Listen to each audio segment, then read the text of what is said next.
Umengameli we-IFP utshela bezindaba ukuthi kuba ingxenye yeqembu elakhe uhulumeni wokubusa ngokubambisana i-GNU akusho ukuthi leli qembu seliphumile ezimisweni zalo zokumela abantu bakuleli. Siyohlala njalo ku-GNU njengeqembu le-IFP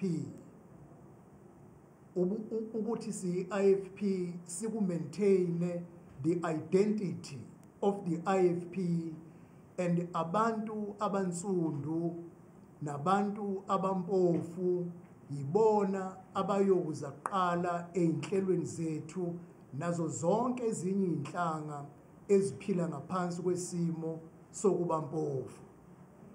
Uhlabisa ephendula abagxeka leli qembu ngokuthi liseke i-ANC ngokuvumela ukunyuswa kwentela yezimpahla kuleli i-VAT uthi bavume ngoba begwema ukuthi lelizwe liphinde liyoboleka imali ekubeni lisenesikweletu.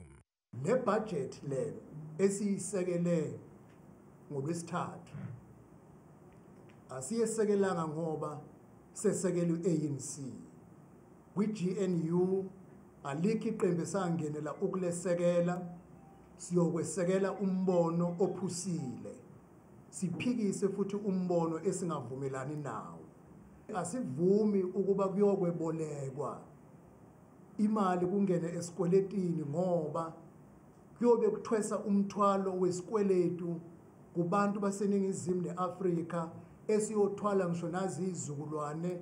Ubuholi be-IFP buveze ezinye izizathu zokweseka isabelomali nokunyuswa kwe-VAT.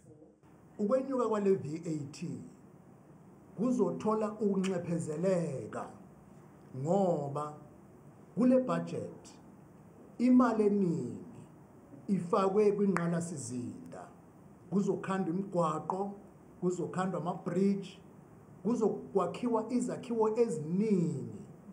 Leli qembu likholwa ukuthi i-VAT izoba into yesikhashana kuleli kusaphuthunyiswa izidingo zomphakathi.